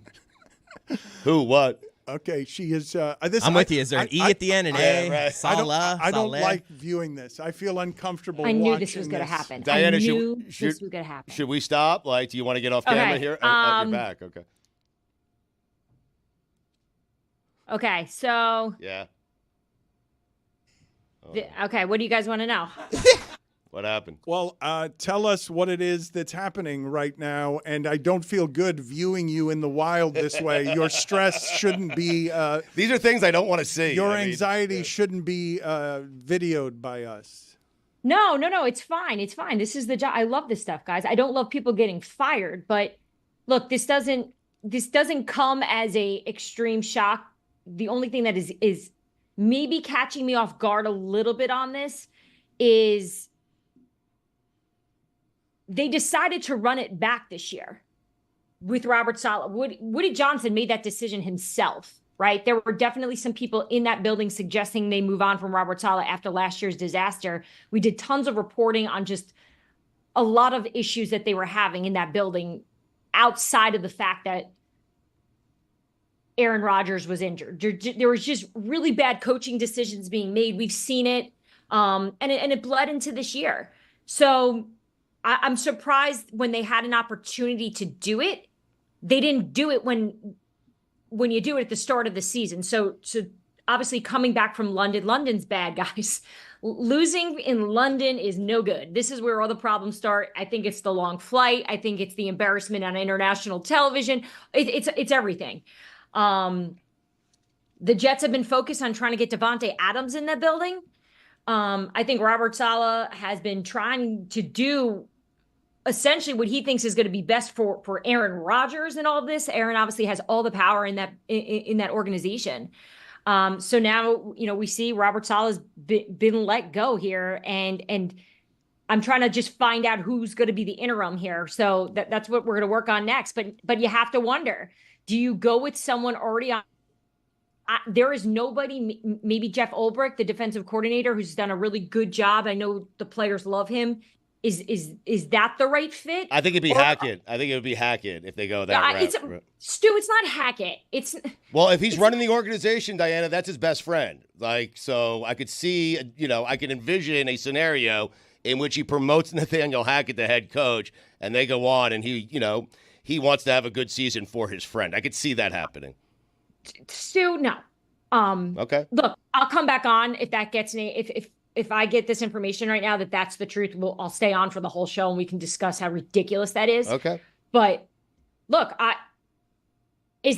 does Woody Johnson call Andrew Berry in Cleveland right now and say, "Give me Mike Vrabel, bring him in here, clean this up right now"? Like, can you make this team better? Do you fire him without knowing what you're going to do? Wouldn't you already know what you're going to do? And of course, Belichick's available. Bill Belichick is available. Yep. Diana, let me stop you for a second. Yeah. Why don't you go do your job and we'll check back in with you? Do you want to go do your job so that we're not in your way? Dan, I appreciate that. Can you guys give me 10? I just Yes, need go to to take the the job. day if you Go need to. You know Yes. what? In fact, just Yes. turn her sound down so we can watch her and Right. just watch her go crazy. Put her in picture, and so we can watch her be nuts, and we will talk about this because, Stugotz, you are a Jets fan, Yep. and I haven't talked to you about what happened on Sunday, which is Robert Saleh just got fired because Aaron Rodgers was terrible. And they've given Aaron Rodgers all of the power in the organization. And the last 2 weeks, they needed somebody to win the game at the end, and he couldn't do it. They were good enough to be in both of those games at the end. Yep. They missed a field goal, and then they lose against an undefeated Minnesota team because he can't close off the drive. So tell us how it is that you're feeling as a Jets fan. You've been talking for a while about Saleh needs to be gone. Yeah, and it's interesting because not only did you lose that game, you lost it to Sam Darnold, who was a quarterback you drafted in the top 5 of the NFL draft, and he didn't play that well, and you still lost that game. And Aaron has to finish those games off. I said this last week. I've been watching that Jet game for 40 years, and what I expected to be different was, I have a great quarterback now. They're going to finish these games. They're going to finish every one of these games, and they haven't been able to do so. You're all in with Aaron Rodgers. So if Rodgers doesn't want Saleh there, why would you keep the coach around when a guy like Belichick or Vrabel is available and wanting to coach? I like the move. I think the Jets had to do it because Aaron Rodgers wanted them to do it, and they're all in with Aaron Rodgers. I'm good with that. So when you're doing a midseason firing like this, there's only one of two ways. Either the owner goes to the GM and says, we're firing the manager today. That's it. I won't do it. I'm not going to watch this guy coach my team one more time. Or the main player on your team. It was the main player. Goes to the owner and says, you're going to blow the season. We've got to do it now before it's too late. I think those are the only two possibilities. And in the Jets case, I think it's more Rodgers to Johnson because Johnson, this is not his MO. No. To do something in the middle of the season. So I think this is more Rodgers trying to cover up his inadequacies at 41 by saying, listen, we're going to blame Saleh for this because I'm not playing well enough. Is it fair to say that the Aaron Rodgers experiment is failing? It seems to me it is. You can't. They have a game Monday night for first place. I mean, if they win the game, they're in first place. It's because it's been a while since I could say that. Okay, Greg. unexpectedly, it's turned into a shit division. Right. Pardon my French. But it just, you can't fault him for being injured all last season. But you can look at him this year and say, you know what? He's got a legit number one receiver. He's got a good running back. Why aren't they scoring more? Why is he not closing games? Why isn't he not winning a couple of games that were very winnable? I'm not saying it's a failure right now. I'm saying at some point, when does a Jet fan say the Aaron Rodgers thing ain't working? It's also very curious because Saleh is he's a defensive coach, right? And their defense, they're a little shaky at times this season, but they're still rated top 5 in a lot of key categories. They've been fine. On defense. Yeah, the problem's been Aaron. Certainly not the reason that they lost on Sunday. But that's why this is interesting, because the problem has been Aaron Rodgers and not Robert Saleh, and Woody Johnson sided with the quarterback and not the coach. Stugotz is saying here that Sam Darnold didn't play well on Sunday. He didn't play well because that Jets defense is really good. Right, and the guy responsible for that is gone. Aaron Rodgers has as many points through 5 games as Zach Wilson did last year. And we remember that they ran Zach Wilson out of town. If the bottom line is point scoring, you understand how it is that Aaron Rodgers would get most of the blame on what it is that's happening here, because 3 interceptions in a game, and not just that. I don't know if you felt this on Sunday, Stugotz. It felt familiar, the way that he was getting battered at his age, to seeing the way that Brett Favre was getting hit around the same age when he could no longer move around the pocket the way that he could when he was younger. Right. And you can see that the speed of the game on a 40-year-old, you can all see, they don't all get to age like Brady just because we're in the age of LeBron James can play into his 40s and Diana Taurasi can play into her 40s. Not everyone gets to age into their 40s. Most quarterbacks by 38 are done. But, Dan, we're 3 weeks removed from Rodgers just picking apart a good Patriots defense. He was fantastic. And people were saying after that game, I was saying after that game, that's the best game I've seen a Jet quarterback play in my entire life. He was so good in that game. The last 2 games that I have seen of Aaron Rodgers, all I see is 4-yard passes. All I see is slants and checkdowns and nothing down the field. When you have a number 1 receiver that I've been told is a down-the-field threat. Yeah. And Mike Williams, when he was a number 2 with the Chargers, was formidable. And as a 2 or a 3 with the Jets, hasn't done much of anything. There has been a power struggle in New York, and your quarterback just won it. They have given over the entirety of the organization over to him. He's had sparks with Saleh, right and left, Stugotz. There have been little public sparks with Saleh. Shove. And now, as David Samson says, it's a rare thing for someone to do this mid-season or this early in the season when you're playing. It's a rare thing for this owner to do it, that's for sure. But of course, Yes. it's win now, right now, because of Aaron Rodgers' age. As but it should be. The thing that I wanted to say to you, as Diana Rossini got a little bit surprised by that while we were on the air with her, I just don't think that you do this unless you know what you're doing next. Like, you don't just fire him without knowing what the next news is. According to Zach Rosenblatt from The Athletic, Jeff Ulbrich will be the interim coach. So he's the defensive coordinator and now the interim coach. Apparently, according to Zach, he's beloved by the entire Jets roster and staff. Well, that always works. So it's not Hackett, huh? This makes me wonder.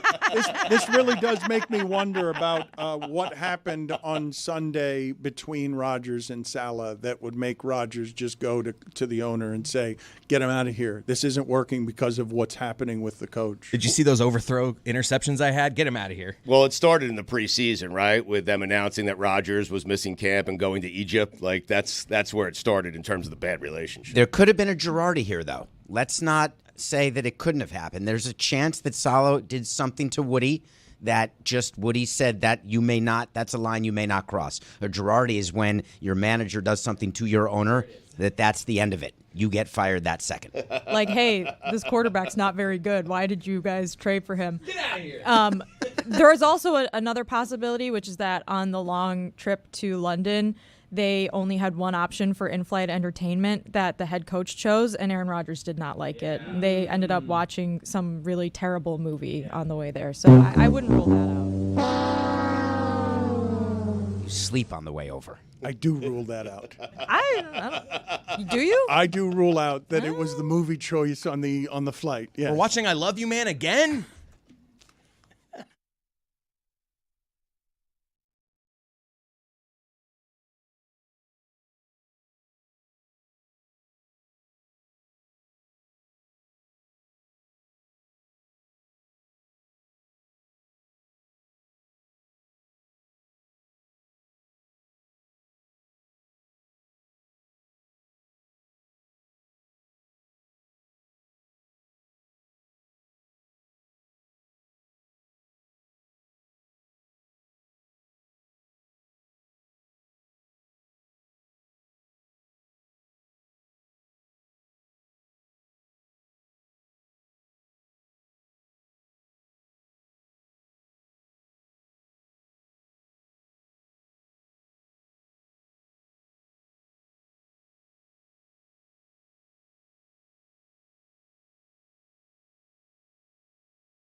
Diana, you're stressing me out. We'll get you out of here in a second. I assume you have a job you've got to go do. What kind of updates do you want to give us? Can you give us on everything happening with the Jets? I'd like to ask you football questions, but I don't want to keep you from the things that you have to do that are more important than what you're doing right now with us. So give us what you got and get out of here. Yeah, hi guys. Yeah, no. Thank you so much for understanding. Yeah, this is definitely a little stunning. And I know when the story broke, I shared with you guys that it was stunning. Not because Robert Saleh is getting fired. I don't think anyone here on the show would agree, especially you, Stu, that he's a top 10 head coach. But the philosophy from this organization has really just been since this season of let's just run this thing back. And look, we spent time talking about the Egypt situation and how it appeared Saleh and Aaron Rodgers were not on the same page there. And I felt like that was the start of this. That's where this thing started to take off, where it just didn't always feel or appear that Aaron Rodgers and Robert Saleh were on the same page this year. So look, while I stepped away during commercial there to get some information, it was explained to me by a good source that Woody Johnson looked at the situation, looked at his roster, and said, my roster's really good. This thing is built to win. This thing is built to go to the Super Bowl. And based on what we have right now, where we're at after 3.5 years with Robert Saleh, I've got to make the move now. Now is the time. And whether that means looking for new leadership, a spark, whatever it is, he just did not believe that Robert Saleh is the right guy to take this team from now to the playoffs, with that being their goal in mind. Cody is making disgusted faces at what you just said. He's disgusted. No, it's not what you said, Diana. It's the idea that Woody Johnson would think that he had a Super Bowl roster. I don't see that. When you get Aaron Rodgers, you think you have a Super Bowl roster. Good roster. But that's putting too much credit to Aaron Rodgers. Aaron is 41 and playing like it. I don't think the Aaron Rodgers experiment is working. It's a win now roster. When your quarterback's 41, you're about winning this year. And how's that going? Okay, but there's no time to waste. How it's going is they fired their coach quicker than anyone else did because they're on a win now formula more than any other teams that are failing right now. Okay, I mean, I don't think it was any kind of a consensus that this is a Super Bowl team. I don't know what the preseason betting odds are, but I bet the Jets weren't in the top 5. The Jets were favored to win the division to start the season. Greg, I have never Over been. The Bills? Yes, they were. Greg, Okay. I've never been in a win now mode. Can I enjoy it? I mean, seriously. Well, no is the answer. You just fired your coach. Yeah, I know, because it's a win now mode. I mean, that's what you do when you're in a win now mode. You fire your coach. I mean, 5 games in, that's how you do it. So do you feel better now? Yeah. Okay. Yes. Diana, get out of here. I'm going to do this as gently as possible. Get the hell out of here. You're stressing. All right, guys. You're stressing me out. If we get to, I'm sorry, my energy stinks today. This Get out is of just here. what it is. And if I get anything juicy, I'll definitely call back in. Is that why Woj retired? Did we just Yes. witness it Yes. right in front of us? Yes, of course. Yes. She looked miserable. Yes. There was a time when Schefter was on this show taking basketball calls, and he missed a big story, and he was furious. Yes, it's Yes. an unpleasant way to go through life. Let's clean the palate here a little bit. Let's get to weekend observations before we get to John Morales, the meteorologist who's going to make us sad again. Let's see if we can be happy again for about 15 minutes. It is time for Stugotz to share his game notes. No one in the media will tell you what happened better than my boy Stu. Weekend observations brought to you by Miller Lite. Great taste, just 96 calories, available for delivery. Dan, the one constant in this sport is to expect the unexpected. Unranked teams are always waiting in the shadows, ready to strike at any moment, and Saturday, they got their moment. Because in this sport, crazy is the norm. Arkansas beating Tennessee, Minnesota beating USC, and the Holy Grail of Vanderbilt beating Alabama. And Dan, just like that, make no mistake about it, chaos is back. It's October. It's exciting. Samson poo-pooing giant upsets in college football. Vanderbilt. Normally, I'd tell you to act like you've been there before, but you've never been there before. Except in college baseball, I learned yesterday. Really? Yeah, a couple of World Series. Powerhouse, huh? Yeah. Nobody cares about that. Huh. And bowling. Vanderbilt, Alabama. Any given Saturday. Vanderbilt, Alabama. Dan, that's why they play the games. Kalen DeBoer, Nick Saban used to laugh at letdown games. Vanderbilt should get an automatic bid. Dan, you know what the S in Saban stands for? Put it on the poll, Juju, at Le Batard Show. Should Vanderbilt get an automatic bid to the playoffs? What does the S stand for in Saban? Smiles. All smiles. That is totally what I think about when I think of Nick Saban. He's been great on TV. Just a room full of smiles. I mean, he's enjoying Kalen DeBoer losing to Vanderbilt. He has to be enjoying that, no? Put it on the poll. Did Nick Saban enjoy Alabama losing to Vanderbilt? No. No. I mean, did you hear the calls to Feinbaum? Georgia, do it against Alabama. Alabama, do it against Vanderbilt. Vanderbilt, do it against Georgia State. The Panthers, by my math, Vanderbilt should be ranked higher than Georgia, and Georgia State should be the number 1 team in the country. How about that? Georgia Southern, I thought. They beat Georgia State. Oh. They should be the number 1 team in the country. Did you confuse Georgia State? No, and I got it right. Georgia Southern? I got it Okay. right. I'm just saying Georgia State beat you're Vanderbilt, right. It which was is Georgia funny. State. I Yes, confused thank you. it. Right. But Georgia Southern beat Georgia State. Oh, you're right. Okay, no, I didn't confuse it. Where was it?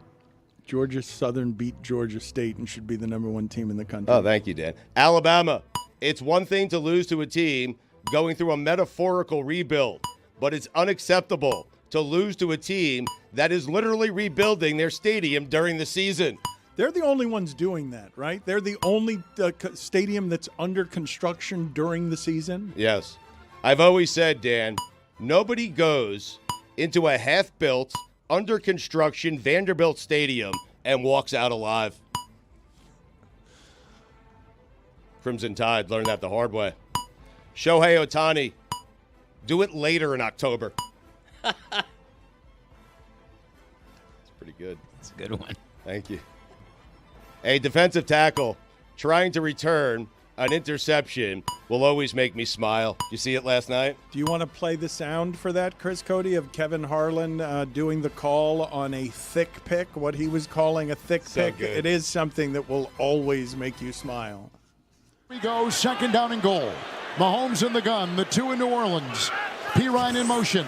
There's the shotgun snap, the fake handoff, the quick throw at the goal line. It's deflected and it's intercepted on the play by Saunders. He runs the big man, the 10, near sideline 20, on the near sideline 30. Got a blocking from behind. The former Chief is taken down.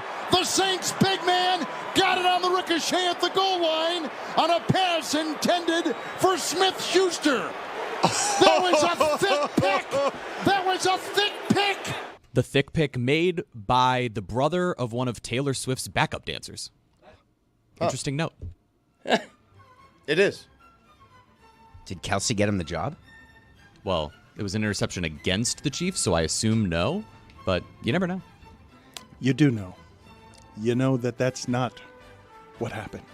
That's not what I heard. Just trying to support my teammate. You never know. You never know. But you do know. You do know. I like that. Vanderbilt's football stadium is like I-95 in South Florida. Feels like they've been working on it since the 90s. I mean, seriously, fix I-95 already and build that damn stadium. It's crazy. Jags, off the schneid. The Jets losing was bad enough. The Jets losing to Sam Darnold was the icing on the cake. What is the schneid? I have no idea. Do any of you know what a schneid is? I don't know, but the Jags are off it. Put it on the poll, please, at Le Batard Show. Do you know what a schneid is? I thought it was Yiddish. Really? If it isn't, it should be. Bills lost. Jets, Bills. Monday night in New York for first place. I love them. I can't quit them. They're like cigarettes. If the Marlins had any fans, it would kill them to see what Jazz Chisholm is doing for the Yankees in the postseason. Aaron Judge. We're waiting. We really are. Taylor. Aaron Boone, hot seat. Taylor. John Birdie is no Tino Martinez. Taylor. Gleyber Torres is no Chuck Knobloch. Taylor. Garrett Cole is no Andy Pettit or David Cohn or Don Larson or David Wells. Boomer and Taylor. On WFAN, they are saying it feels like the Yankees are down 0-2 and the Mets are up 0-2. Well done, boys. Up 2-0. Up 2-0, sorry. Well done, boys. 20 shares. Bill Belichick, Alabama, collision course. Want to update that one? Yeah. Bill Belichick, New York Jets, collision course. In hindsight, if you told Alabama they would go 1-1 versus Georgia and Vanderbilt, they'd probably take it. No, they wouldn't. Yeah, they would. Taylor. They'd want to go 2-0. I mean, they would, but they take 1-1. Figure they beat Vanderbilt. It was a close one to Georgia. Taylor texted me that this weekend. Me too. They lost to the wrong team, Dana. I know that's what you lose. If you want to lose to Georgia. I mean, To be fair, I would have taken 1-1 against Texas A&M in Northern Illinois, but you don't get the choice, unfortunately. if you're Vanderbilt, I think you hang a banner for that win. Diego Pavia, on the other hand, statue. Imagine how confused a bachelorette party was on Broadway to see goalposts being carried throughout the streets. in Vanderbilt. That's so funny. Lamar Jackson, do it in the postseason. The Chiefs are so good, they're winning with the same team they won with 5 years ago. It's crazy. Juju Smith-Schuster, Kareem Hunt. You know what the Chiefs are doing, Dan? I do not. They're putting the band back together. How are they doing this? Why are they doing this? Putting the Band-Aid back together. They don't care who, as long as 15 is healthy, they don't care who surrounds him. But they had 4 tight ends playing at one time last night. But they're winning with defense. Yes. Like, they're not winning with offense. Spags. 26 points is an outburst for them now. The Bengals are the best 1-4 team in NFL history. They are. They lost to the Patriots. I don't care. At home. So? How many 1-4 teams did you compare them to? Oh, don't do that to him. He just likes to say something is the biggest thing in history and doesn't take any inventory of history. I'll tell you right now, look at the Bengals' schedule. They will be 5-4 before they play Baltimore again. They're going to win the next 4. Burrow's doing great. He's been great. He really has. Has anyone checked in on Michael Irvin? Yes, it is what it is. Did Cameron and Mace checked in with him, and he said he threw out his back on the sidelines and just stayed there because he had thrown out his back and they were coming back, and so he just remained there Wasn't expecting an update there. Thank you. My back is killing me. Maybe I'll just do that the rest of the show. Damn it, why'd I say that? Yeah, go ahead and do that behind me right now. Can someone else I gotta do the buttons here. No, That's the someone else sounder. can do that. Just show her where it is. Show It's really Jess- hard to It's do. not really hard to do. Go ahead and do this behind me. Get behind me now and just show her how to do it. That's all she had to learn? That's it. Just that one button? There's just a button. A crash Yes. course in how it is to executive produce this show. All right, Jess, let's do this. You ready? The C in Cal stands for choke job. In honor of Cal, my top 5 bears in sports. OLI. Yogi Bear. Not sports.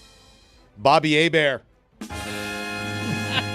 I thought you were doing Yogi Berra on purpose. I thought you were It was pronouncing Yogi Bear. it. I got it know, wrong. but I just thought It you was were a doing bad that. job I made. Yeah. Jack Nicklaus. The Golden Bear. Number 5, Smokey the Bear. Should be number 1. Number 4, Bear Bryant. Who's Smokey the Bear in sports? I said inside or outside of sports. That's Okay. what I said. My bad. All right. Number 3, Walter Payton. Excellent, Jess. Sweetness. Number 2, Chris Felica. And number 1, Dano, Peter Alonso. I just saw Chris. Does anyone call him Peter? The polar bear. No one calls him Peter. Jessica's doing great. Yes, she is. Yeah. You know who didn't lose this weekend? Army and Navy. Both 5-0. They win every weekend. And we here on the Dan Le Batard Show with Stugotz and Greg Cody today, we, of course, would like to thank you all for your service. Mm-hmm. Yep. Right on. That's going to be a big game, man. Army-Navy. Brings me back to a time. Undefeated, spot in the playoff. That is going to be the insane. 1920s is that time. You think they're going to go undefeated the rest of the entire season? I do. They both play Notre Dame, so that would be terrible for me. Oh, wow. Michigan, Washington. The rare national title game rematch. Featuring neither head coach. I pressed it and nothing happened. And no expectations. Think about that, Dan. A national championship rematch. Both coaches are gone. Huh? Crazy. If AI ever gets really good, I would have Kevin Harlan and AI Kevin Harlan's calling every single game. Put it on the poll at Thank Le you. Batard Show. Would you be okay with AI Kevin Harlan's calling every game? Kyle Shanahan, blah, blah, blah. Brock Purdy, blah, blah, blah. Doug Peterson, congratulations on buying yourself another week. The Detroit Tigers would be easy to root for if it wasn't for Jeremy Taché. Taylor? I mean, they're not your team. They are my team. Commanders, team to beat.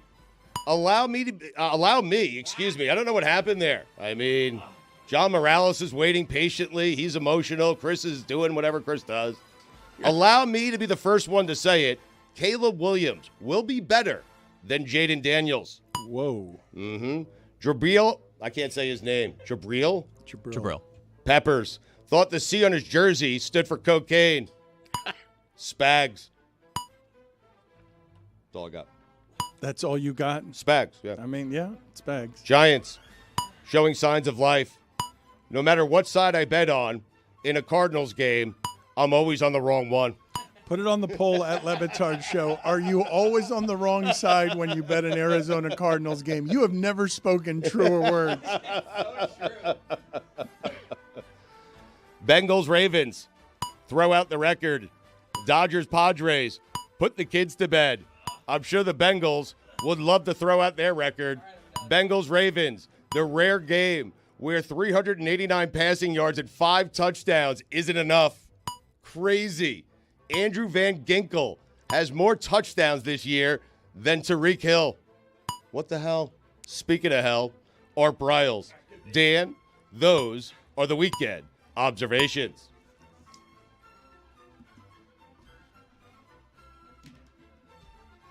Chris, I caught eye contact with you that one time.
I will tell you that as someone who has lived in South Florida all his life, when there was a giant storm once upon a time, Hurricane Andrew, Brian Norcross was someone who soothed me and the people of South Florida. John Morales has been doing this for South Florida for a long time. He is South Florida's very own meteorologist. He is a 3-time Emmy Award winner for NBC6. He's been doing it for 40 years now, and in some ways today, he's America's weatherman, because on Monday night, a lot of people noticed the fear and emotion of a meteorologist looking at a storm that is hell-bent on uncommon and close to unprecedented destruction that is headed to the west coast of Florida. And let's play that video for the people again so they can see and hear for themselves the fear inside of John Morales as he looks at what this storm is about to do to the west coast of Florida. It's just an incredible, incredible, incredible hurricane. It has dropped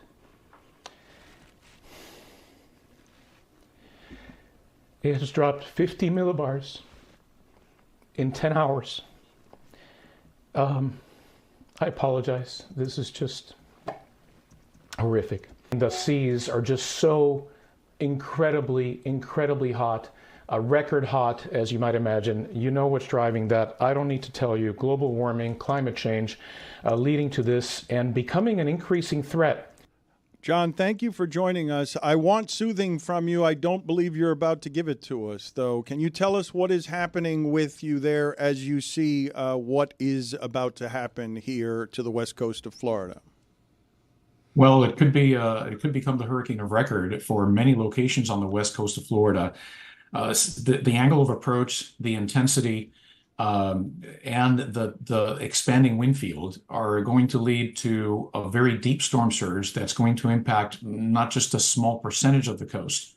For example, Ian in 2022, which was extremely impactful in terms of storm surge depth, but Ian only impacted southwestern Florida.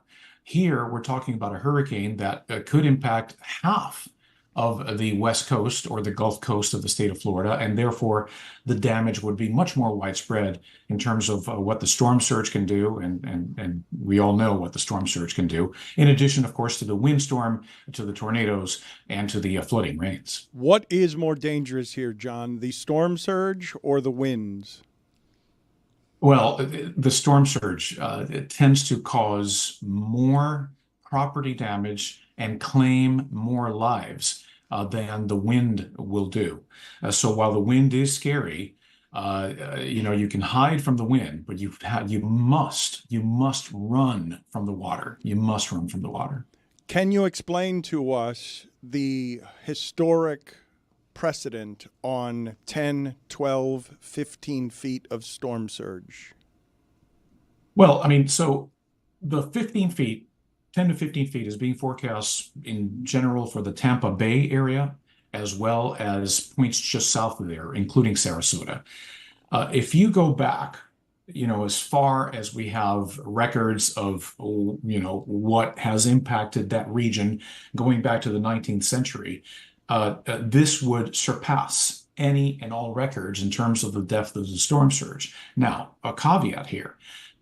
This is greatly dependent on the exact track of the hurricane. So if the eye crosses Greater Tampa or just to the north of Greater Tampa, you will see that materialize. If it passes just south of the Greater Tampa area, then that'll materialize further down the coast. But in Tampa, they would have dodged a bullet. Can you explain to us how far inland the ocean will eat land when you're talking about that kind of storm surge?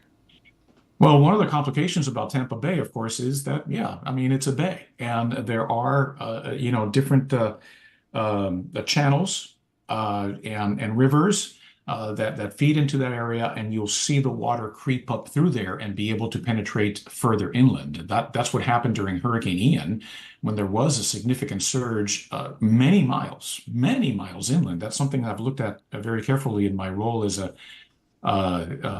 expert meteorologist in litigation, right? I mean, there's a lot of weather that gets litigated in this state, And the storm surge is something I've studied very carefully for Ian, and it got far, far inland. John, earlier on the show, we played a clip of the mayor of Tampa warning everyone, if you stay, you're going to die. In evacuation areas. In evacuation areas. Do you want to echo that sentiment? Well, so, I mean, for Helene, people died, right? So I most definitely will echo that sentiment. You should heed evacuation orders. Try to set American individualism, this feeling that is part of our culture, try to set that aside for a second and save yourself and your family. You'll worry about the property later, but it's important to leave the coast because nobody can survive a 15-foot storm surge. Did you see the Marjorie Taylor Greene where she said that they can control the weather? Was that you that's the they, or was it we who are the they? Yeah. Let me just say, I mean, it is sad to see the state of affairs, and I've written about this, and I invite folks to read my columns in the Bulletin of the Atomic Scientists. I know that's super geeky, about as geeky as me losing it over 50 millibars of pressure drop yesterday. Not geeky. But I've written about this era, this post-truth era that we're living in, and you see how that type of comment just gets picked up and spread like wildfire in this era that we're living in. It is so massively counterproductive. We are not controlling the weather. The weather is the weather, and the extremes of weather are getting worse because of the warming climate. This was all forecasted. This is all consistent with what you would expect in a warming world, and it's part of my frustration between that and empathy for the future victims of the hurricane and angst over the multiplication of extreme weather events. All that combined yesterday to lead to that moment, which I wish hadn't happened, but I guess I'm human. But in plain terms, John, because the layman doesn't understand what 50 millibars of pressure means, but I've been watching this over the last 5 days, and we were a little bit over 1,000, and forecasters were worried about just that. And so I'm imagining that what's making you emotional is, at least in part, oh my God, we've underestimated this thing. Planes are now giving us new information. What is happening in layman's terms when you're having that reaction to 50 millibars of pressure? It's the opposite. It's the fact that we knew this would happen. Rapid intensification was explicitly called for by the National Hurricane Center on this hurricane. Yeah, they said it would stop at 4. It got to 5 like this. You got to keep in mind, it went from a Cat 1 to a Cat 5 in the span of 18 hours. And we woke up Sunday morning with a mundane 50-mile-per-hour tropical storm. And here I am, moments from going on air on NBC6, and that breaking news from the National Hurricane Center comes across just that second, indicating that it had become a Category 5. I looked at the pressure, I did the quick math in my head, and I go, 50 millibars of pressure drop in 10 hours? That's just, it just blows your mind. And it was just the realization that here we are again, another rapidly intensifying hurricane. This is happening much more often. It's going to impact so many people, not just in 2024, but for years to come, with more and more hurricanes doing this. And it's just a sad situation that we have to find a way to adapt to, but it's hard to adapt to the rapidly changing climate. John, the way weather is getting so much more extreme, so much more dangerous, is it inevitable that people in your line of work are going to have to come up with a Category 6 because hurricanes are going to get worse and worse over time? Yeah, so that's a good question. But generally speaking, you'll find a consensus amongst meteorologists that there's no need for that. And I've got a very brief explanation of why that is.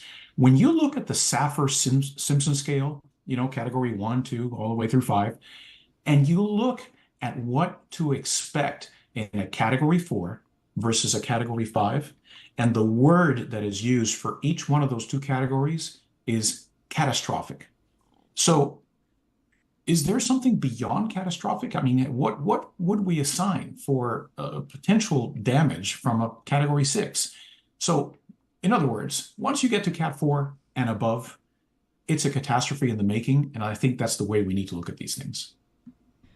First, I want to say, John, I'm a big fan of yours. I've been following you since I moved to South Florida 4 years ago, and have really appreciated your sort of steady and calming perspective on all of the sort of weird weather incidents we've had down here since I moved here. So I wanted to thank you. And second, I wanted to ask you, are sports podcasters essential workers? Yes. Yes. So Jeremy, you're in trouble. You got to do more Marlin stuff for me, okay? I got you, John. Not the answer they wanted, though. They wanted the next couple. I was being serious. They wanted go home. They wanted the next couple of days off, and John Morales, who you praised a lot at the beginning of that as an He expert, doesn't know what he's talking about. just told you that you're an essential worker. John, can you explain to me, please, the best case and worst case scenarios that you are forecasting here? A jog to the south. What are the best and worst case scenarios, with the understanding that wherever this hits, it's going to be catastrophic? I mean, I would think that the best case scenario is for this to hit south of Naples, right? And then the storm surge will be limited to Florida Bay. But of course, that's bad news for the Florida Keys, right? So like you just said, I mean, if it doesn't hit one, it hits another. But the thing about that scenario that I just described is that you wouldn't have the mass infrastructure that is present from the Southwest Florida corridor all the way up through Tampa, where it's just city after city after city. When there's things in harm's way, that's how you end up with these big property losses. And think of the human element of this. And I think that's part of what happens to me when I'm talking about these extreme weather events. You know how many people don't have flood insurance? You know how many retirees were in Florida during Hurricane Ian? That, they saved their entire lives. They wanted to move to Florida. They moved to a double wide, in a mobile home park because, that's what they could afford. And then everything gets wiped out and you lose absolutely everything and there's no insurance to cover for that. Well, I mean, that's going to happen yet again. So that would be one good scenario. The other one would be for it to lose strength, but warning, hurricanes that reach Category 5 and then lose strength and arrive at the coast as a Category 2 or Category 3, it's too late. Everything is already baked in. This wind field is growing. The buildup of the waves that generates the storm surge as it piles water towards the coast, that's already being cooked as this system is a Cat 4 and a Cat 5. So it's going to be difficult to avoid another multi-billion-dollar disaster. Do you think, John, and I don't wish to fearmonger here, but I just want your expertise, are you concerned that this is the storm of your lifetime?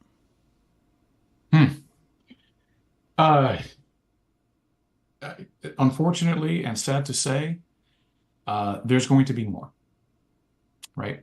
Helene was the storm of a lifetime for Western North Carolina. Ian was the costliest in the history of Florida. Andrew was the storm of a lifetime for folks in southern Dade County. And that PTSD is still present today. Listen, I was on TV as well in South Florida during Hurricane Andrew. Norcross was doing it in English. I was doing it in Spanish. So I lived that. And the trauma of having to survive a hurricane of that nature is something that scars you for life. And that's why people get so nervous. Whoever survived a major hurricane gets really nervous when anything is brewing out there in the Atlantic. And I have empathy for that. That's why I've always tried to be the non-alarmist. But these weather extremes, man, it's so hard to remain non-alarmist when what we're seeing is just off the charts. Andrew is the worst of my lifetime, but it didn't have this storm surge. That's right. So the storm surge was 14 feet. You might recall what was left of the Burger King headquarters down there in Palmetto Bay, which was not much. The building got gutted and then eventually it got rebuilt. But many communities along the coast of Biscayne Bay got absolutely swamped by that storm surge. But it was a very compact hurricane. This one is going to be much wider with its wind field, and that's why the impacts are going to hurt so many people. South Florida specifically, what are you forecasting for South Florida? Right. So the good news is this is one of the better places to be in the state in terms of impacts. You know, one thing that'll be different from Helene is that because the wind field is expanding, I would anticipate sustained winds to be stronger. Sustained now. There's a difference between sustained and gusts. Sustained needs to average that velocity for an entire minute. And I would anticipate sustained winds to be somewhere in the 30s. 35 miles an hour or so at times, with gusts to 50, 55 miles per hour. So that's why a tropical storm warning has been issued for our area. They are expecting tropical storm conditions as well. Let's not discount the risk of isolated tornadoes. It's still raining. It's raining out my door right now. There is a risk for flooding rains amongst all this. So please keep that in mind. The only good thing that we're escaping is the storm surge. The Florida Keys might have one, but it looks like the southeast coast of Metro Miami and Metro Fort Lauderdale will get to avoid a significant storm surge. Shifting gears here for just a second. John, you are Woody Johnson, and Bill Belichick calls you today. What do you... Well, so apologies. He's the Jets owner. He should have told you that. He's the Jets owner. Yes. Thank you. Yeah, you're welcome. Thought he knew. Yeah, Jeremy knows this. I'm a baseball guy, Marlins. Yeah, John, my apologies because you've probably been busy with a much bigger story here. Robert Saleh, the Jets coach, was fired. Woody Johnson is the Jets owner. Bill Belichick is a free agent. So I am making you in this scenario, Woody Johnson, and Bill Belichick. You already fired your coach. Bill Belichick, free agent Bill Belichick, calls you today. What do you do? What do I do? Yeah. And what does this have to do with a hurricane? Turns on postseason baseball instead. It's my own personal storm, Thank John. you for being on with us, John. We appreciate your time. This is it's just what I work with. Thank you, sir. Appreciate you for being on with us.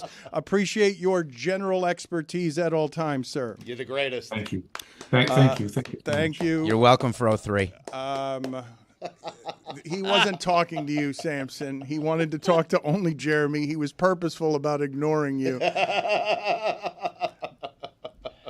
Greg Cody, as a lifelong South Floridian, as you watch this thing, and I know that over the last couple of months I have really annoyed people talking about this stuff because I don't want the real world coming to us, but I just don't know what to do with the idea that the Tampa Bay might have 15 feet of storm surge because it's just going to take out so much property and anybody who is there if that's where it hits.